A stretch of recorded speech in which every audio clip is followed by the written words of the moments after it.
contribute to the scientific and technological advancement of Saudi Arabia as well as the world.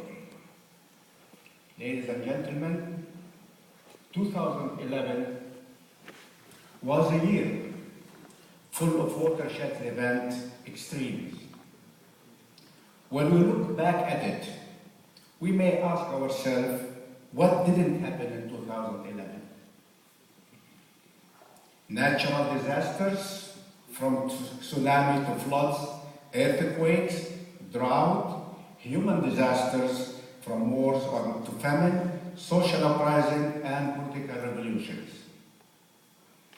And now, as 2012 begins, can we help but ask, what does this mean for me and also for us? The answer to this question means something different depending on who you are and what influence you have. Social, environmental, and economic global events affect us all, and our influence in the global arena determines many global events. Taking responsibility for what we do, for the byproduct of your actions, takes a lot of time, reflection, and honesty. But this responsibility is essential if you want to mitigate the disastrous effect of acting without an eye on the future. Because if you live it or not, based on the events of 2011, the future, ladies and gentlemen, is upon us. Perhaps there is no evidence that 100% is conclusive, but maybe those few extra factors generated tons of carbon dioxide released in the atmosphere caused the Japanese tsunami. Maybe our repeated failures to stimulate small and medium business creation is why we have so many homeless families. Maybe it was the lack of funds that led to eliminating that final Ministry of Education fire safety awareness program that caused the recent fire in Jeddah school, taking the lives of 2 school teachers and leaving preschool kids alone on a curb, watching the chaos unfold before them. Running a company gives power and influence, allows you to influence social and economic policies. If you use it right, you can use your influence to bring the world closer to understand that money means nothing without a bright future in which you can spend it. You need a stable social context, clean air, and an educated population. In brief, you need sustainable development. Today, I will introduce you to Rawabi Holding. A company was established 30 years ago to ensure that we could be in control over the influence we have in society. I will discuss how the structure of Rawabi Holding contributes to the sustainable development of Saudi Arabia. We will first look at what I believe to be all companies' role in society, how we execute that role through our brand and our values, the way in which our corporate governance structure ensures that this execution takes place effectively.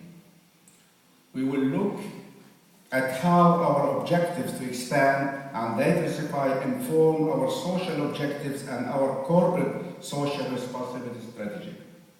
And finally, I will discuss how all of this provides insurance that the values we currently operate in light of don't disappear overnight.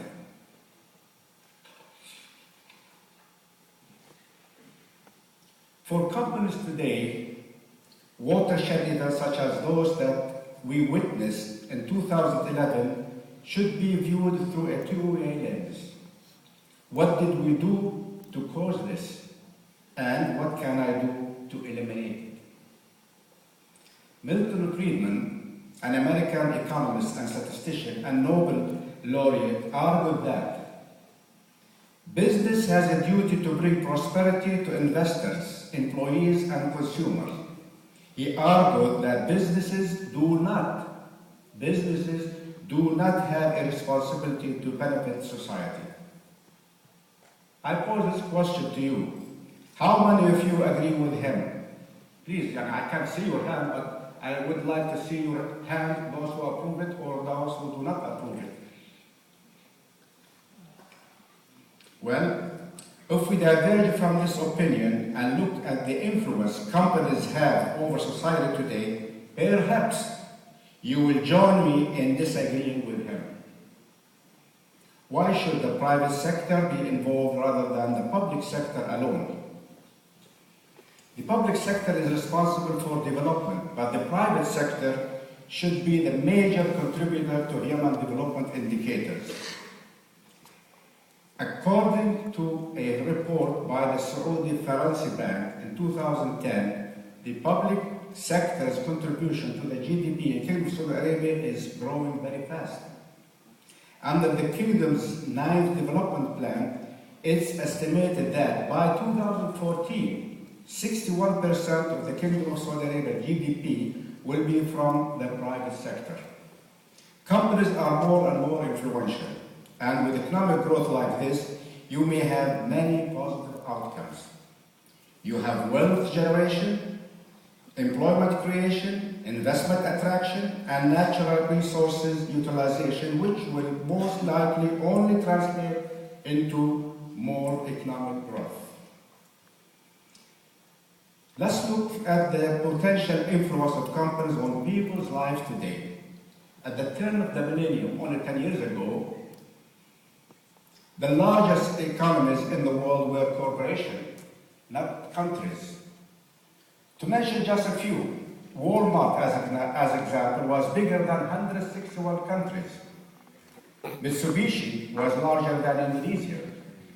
General Motors was bigger than Denmark. Ford was bigger than South Africa, and Toyota bigger than Norway. So, how can we still serve our investors, our employees, and our consumers, but also use our influence and our monetary power to do good? The answer is sustainable development. Examining our influence through the interaction of environmental, social, and economic impacts, and ensure that what we do today guarantees a bright future for coming generations. This type of influence has become a necessity, not a choice. The government of Saudi Arabia realizes that the private sector companies are turning into big players, and they realize the importance of working together. Since the private sector is capturing so much of the market, perhaps they are also going to contribute to the negative sides of the economic growth. We must be reasonable also and admit that bad things happen in companies. Businesses can have serious impacts on society with lasting effect that influence their ability to prosper and develop. For example, the Deepwater Horizon oil spill, also known as the 2010 BP disaster in the Gulf of Mexico, the Exxon Valdez oil spill of 1989 in Alaska, and the Popal gas tragedy of 1984 attributed to Dow Chemical Company in India. Economic growth can mean a lot of good things at the same time, but it can mean a lot of bad things as well. To name a couple, business raises human rights questions. How you treat your employees, what kind of security you provide, whether or not you are including people in your upward growth. The private sector can participate in economic growth by addressing these issues by adopting reasonable human resource practices. Another example, business impact the lives of consumers, branding, marketing, education, etc. We influence what people buy, where they go, how they get there. Business can play a key role in making sure that the lives of consumers are positively impacted rather than negatively. They can focus on capturing emerging markets such as alternative energy, like solar power, rather than depleting what's available. These activities